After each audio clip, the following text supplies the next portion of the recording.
Alrighty folks, it's time for a little Valentine's Day Q&A.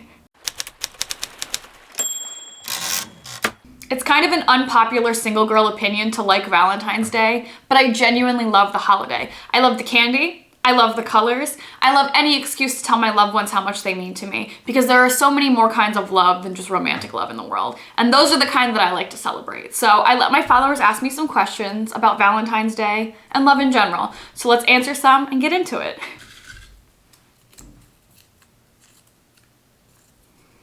What's the best date you've ever been on?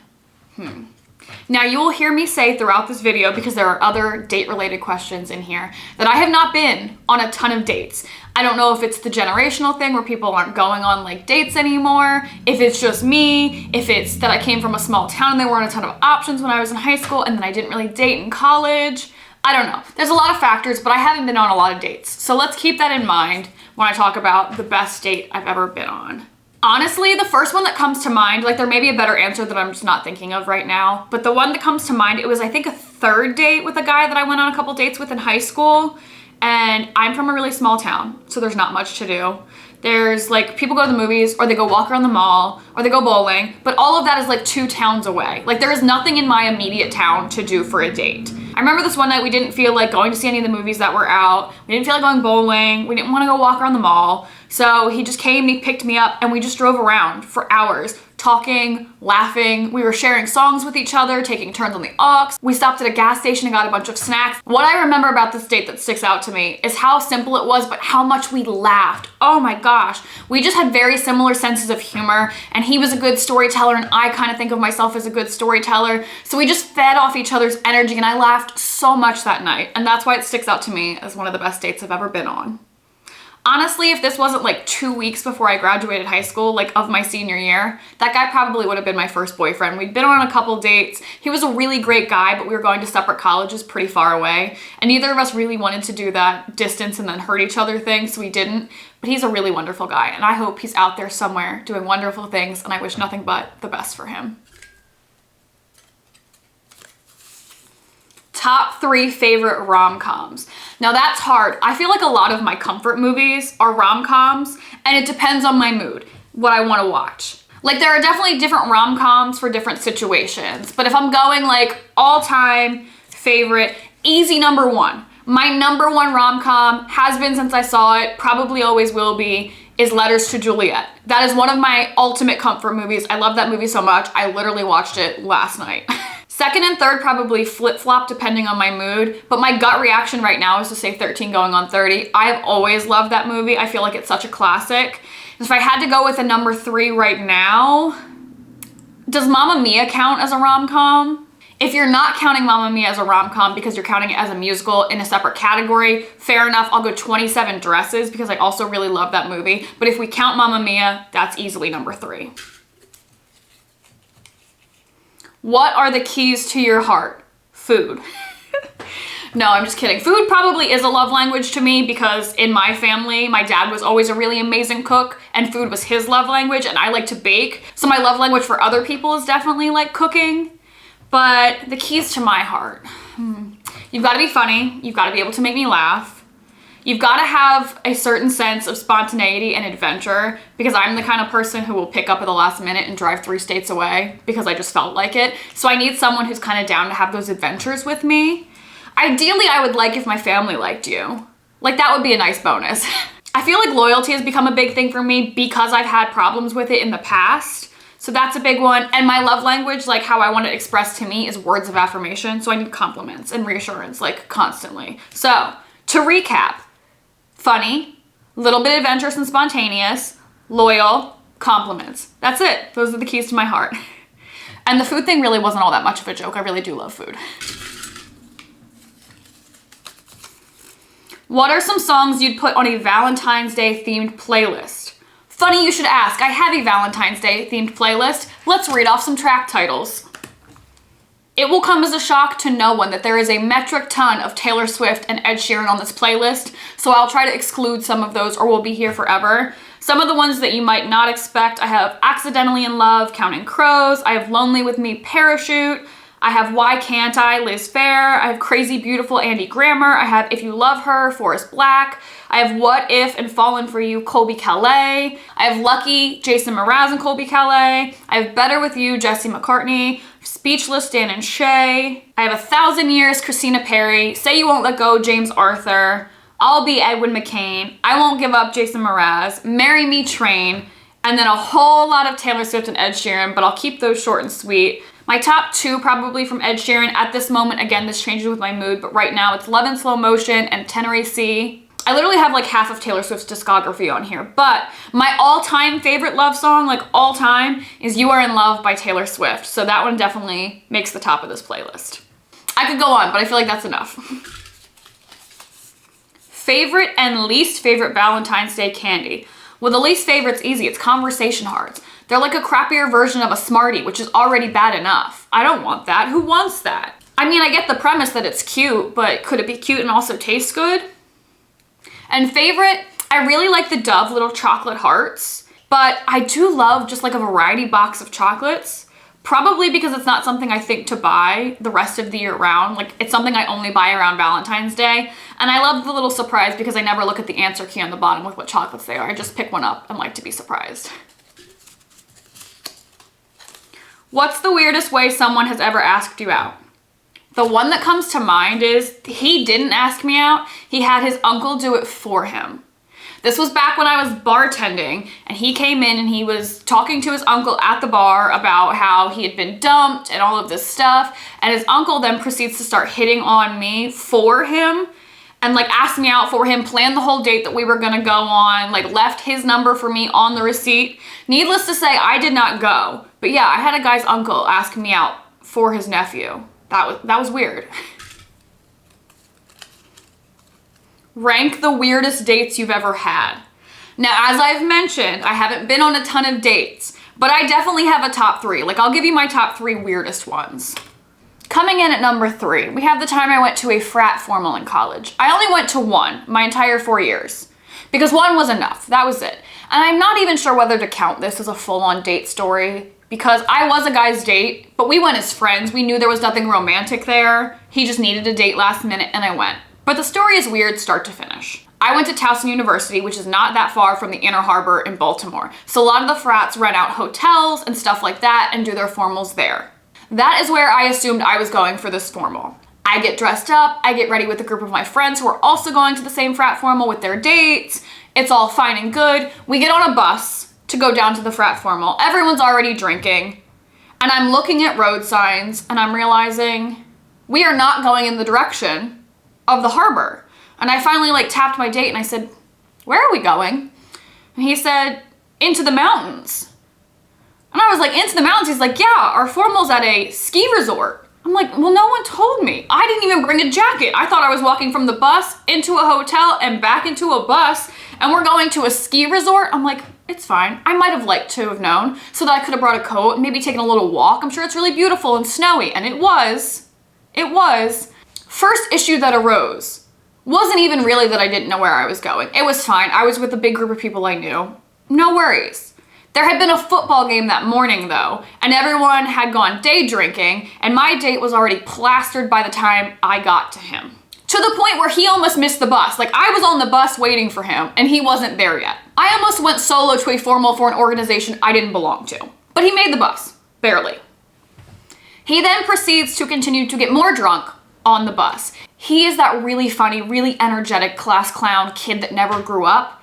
And I am the mom of every friend group I've ever been in. So I really feel like I'm this kid's mother on the bus. He is running up and down the aisles while the bus is moving. He's trying to do flips up the aisles. The bus driver is at his wit's end and we're not even halfway there. And I'm like, I need you to sit down. I'm trying to buckle him into a coach bus like it's an adult car seat. By the time we get to the ski resort, this man is blacked out. This man is blacked out, plastered. I have no idea how I'm going to get him to sit through a formal dinner because the guy who planned the formal was like, we're not doing the big like dancey thing. We're doing a formal dinner. Like, this man can't hold his head up and you want him to sit through dinner? Okay. We get in, the tables are beautifully set. It looks like a wedding. Like, someone did an excellent job at this resort. And there are all these cute little like fake crystals across the table. My date starts trying to eat the fake crystals.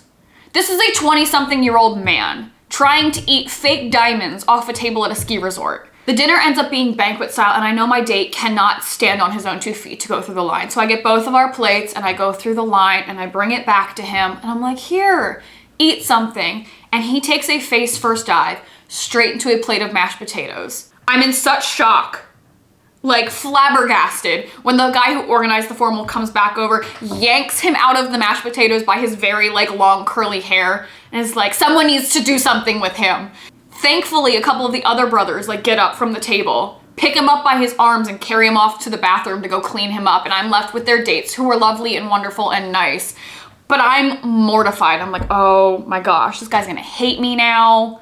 My date's a mess. They are gone for so long. Like, I finish an entire dinner before they come back, and they come back without him. I'm like, guys, where's my date? Like, is he all right? Is he breathing? The reason it took them so long is they were taking selfies with his semi-lifeless body passed out on the bathroom floor. And then a couple of the brothers decided it was best to just carry him out to the bus and belt buckle him into like 3 buckles in case he like came to and tried to escape. So there is a frat formal photo somewhere where I am in it with no date. My date did not make it for the photo. And that would have been weird enough. It really truly would have. Except then they're like, okay, everyone change into their tubing clothes. Like, what do you mean change into your tubing clothes? Everyone was supposed to be told that we were going snow tubing after the dinner instead of like a dance portion.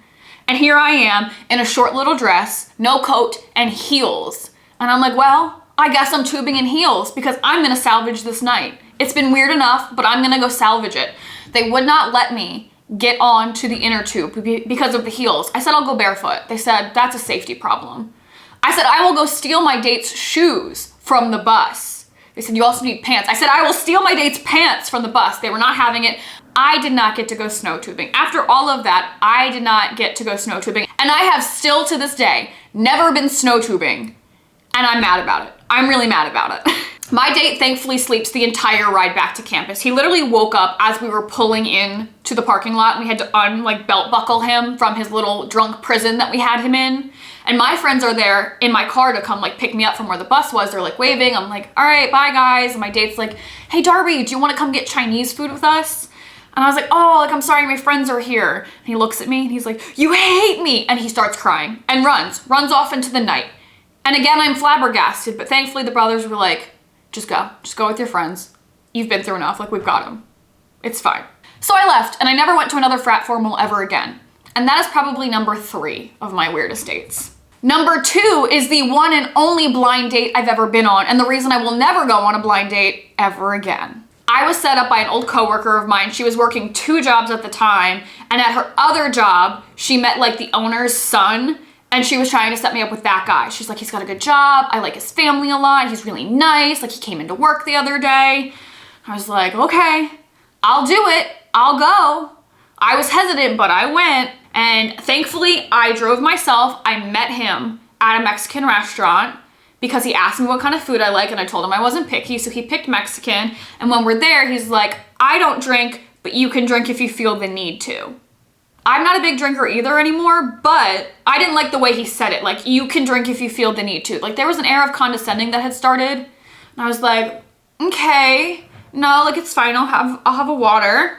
And then he was vegan, which is completely fine, except for when I ordered barbacoa, he like kept looking me up and down as I was eating meat while he ate a corn fungus taco. Okay, fair enough. Also a little weird. And when we were done, he was like, do you want to go get ice cream? We were near an ice cream shop that had some like vegan flavors and we could walk there. And I was like, okay. And we went and got ice cream. And I was like, okay, like the conversation was a little like forced. I wasn't really clicking, but it was fine enough. Like, I wasn't like running for the hills yet, but I was like, oh, there's probably not gonna be a second date. Fair enough. And then he's like, oh, do you wanna go bowling? I'm in first date attire. I'm in heels with no socks on, obviously, because I'm in heels. I'm like, I can't go bowling. I don't have any socks. And he's like, why can't you go bowling with no socks? Sir, you think I'm gonna shove my bare foot into a rental shoe that has been worn by who knows how many other people with feet who have been God knows where? No, I'm not. So he instead decided he was going to go buy me socks. And then we go to bowling, and I'm a people pleaser, and I had a hard time saying no, so he bought me socks at like a CVS. We went bowling, and he paid for unlimited bowling. I'm like, how long does this man think we're gonna be here? Like, okay. So we bowl, and then he's telling me that he normally dates horse girls, and I'm like, that's where the bad energy's coming from. I'm like, no. There's nothing wrong with horse girls, but I don't know why you're bringing it up. Like, is that a shortcoming of mine that I'm not a horse girl? I just, like, the date lasted entirely too long, and we had gone like a couple blocks away to go bowling, so he had like driven. So he dropped me off back at my car, did not get out of the car, like did not attempt to like hug me, kiss me, anything. Like just stayed in the car and like let me out at my car. And I like scurried away, and I was like, fair enough. We're both under the impression that that was terrible and we're not going on another date. We're just not. He texted me the next day and was like, when are we scheduling the next date? I had such a great time. And I'd be like, ooh, like, I'm so sorry. Like, that did not go as well as you somehow thought it did. I thought we were on the same page here. He was like, well, why would you think we were on the same page? And I'm like, well, you let me out of the car. Like, didn't get out of the car at all. I didn't even know that he put the car in park. He just had his foot on the brake to, like, let me out of the car. So, like, there was no attempt to initiate any kind of, like, physical contact. So I just assumed, like, we were on the same page. He was like, well, I'm really old-fashioned. I was like, okay, but like, we're not going on a second date. I'm sorry. Then he tells his mother, and then it gets back to my friend that I worked with because she worked for his mother at the time at her other job. He's now telling his mother, he had apparently told her that it went great and that I was now like ghosting him, being dramatic, reading too far into things. And then she is telling my friend, who's then telling me, I'm like, dude, it was one date, not a good date. And you're telling your mother and freaking out about it. Like, and this is why I don't go on blind dates. But the number one weirdest date I've ever been on, the one that I still cringe, like physically cringe when I think about, is that time I went to the Naval Academy ball. At the time, my good friend Alex was dating a guy at the Naval Academy. She was going to this ball. She said, Darby, you're my only single friend around here. Would you go with one of my date's friends? I said, fair enough. It's an excuse to wear a really pretty dress, get my hair done, get my nails done. I was going with a friend. I was like, yeah, I feel comfortable in that. The guy I was originally supposed to go with, I was actually very excited about going, but due to some unforeseen circumstances, he could not go. But they had this other single friend that they were like, oh, you were already planning on going. Will you be his date? And because we were so close to the event and I was already planning on going, I was like, yeah, sure, it's fine. The day went like this. Alex and I got ready together, super fun, amazing. We drive down to Annapolis to go get the guys. We went to a restaurant like off the Naval Academy for dinner. And then we all went back to the Naval Academy and I'm like, oh, we're going into the ball. It's fine. There'll be music, there'll be dancing. I can mingle with other people, like all good. No, it was the ring dance, which if you've never been to the Naval Academy might not mean anything to you. But when you're like a senior there, you get this ring and they have this whole ceremony where they dip it in water from all the 7 seas. Like it's this big tradition thing. It's super formal. And then the tradition is you put it on a ribbon and you put it around your date's neck. That's a very expensive ring. Like a couple grand, I believe, if I'm remembering correctly. And there's this man that I've just now met. There's formal photos of us probably hanging in his parents' house somewhere because this is a once in a lifetime ceremony thing of us like dipping this ring, each holding an end of a ribbon into water from the 7 seas. And then he like ties it around my neck and I'm like, oh my God, if this thing falls off, I'm screwed. Like this is too much money. And I'm like, I know you want me to wear it because it's the tradition, but I'm like, please take it off my neck. Please take it off my neck. I'll keep the ribbon around my neck if you want me to, but you please wear the ring. And I finally convinced him to like wear the ring and I just kept like the blue ribbon on because I'm like, I do not want to be in charge of this. I just don't. And we sat like awkwardly while the music played for a while and he like didn't ask me to dance. And then finally he's like, would you like to dance? And I'm like, sure, let's give it a shot. And like, he was not a very good dancer and that was fine. Because I'm like, oh, it's like a fast song. Like you can just kind of like bebop back and forth. And then he did the thing that makes it the weirdest date I've ever been on. The most cringy thing that's ever happened to me. I like still physically cringe. Uptown Funk by Bruno Mars comes on. You know, like Uptown Funk. Like that's a nice upbeat song. This man puts me in a full waltz hold and tries to like dance with me like this to Uptown Funk by Bruno Mars. And like I made eye contact with my friend Alex that I was there with and she was like, I'm so sorry. Like she had no idea what to do with this. Her date's looking at me like, I'm also sorry. That man kept me in waltz hold for the entirety of Uptown Funk by Bruno Mars. At this point, there's several people like, what is going on? I'm like, get me out of here. This is it. This is the last straw. I'm done. And that is probably the weirdest date I've ever been on. What are some fun date ideas? Well, me personally, I am someone who likes an activity, especially on first dates. I'm not a big fan of like, let's sit across from each other and awkwardly have dinner together. I want an activity. So things like Topgolf, bowling, escape rooms, something that has like a conversation element. I also love like a pottery painting date, like something crafty is always really good. I also think for a first date, it would be really fun because you're trying to get to know someone to make like a get to know me basket where you pick your favorite movie that you want to watch together. And each of you does this. So you're watching 2 movies so you can see something about the other person. You're bringing your favorite snacks, something sweet, something salty, some of your favorite drinks, because through this, you're learning what the other person's favorite drinks are, what the other person's favorite snacks are. You're seeing how you align up taste-wise. I think that would just be really fun and really cute. I'm a big hockey fan, so go to a hockey game with me. You could see me in my element and see if you can handle me when I'm yelling at the players on the ice. I'm also a huge sucker for an amusement park date. Like if you live anywhere near an amusement park, you are set up. That is the perfect first date. Let's go ride some rides, let's go play some games, let's eat some junk food. It has all this activity built into it, so you don't really have time to be awkward. I love it. Love it, love it, love it. And our last question. What's the weirdest way you figured out you liked someone? Ooh, that's a good one because I won't say that I believe in like love at first sight, but I do believe in crush at first sight. Like I very much often will know if I'm going to like someone from the moment I meet them. I very much can go off of that first impression, that first interaction, and be like, oh yeah, I'm gonna like that person. So this is an interesting question. I guess it would probably have to be, this is years ago at this point, but I had been friends with this guy for like ages and ages, and I never thought anything of it. I thought we were just friends.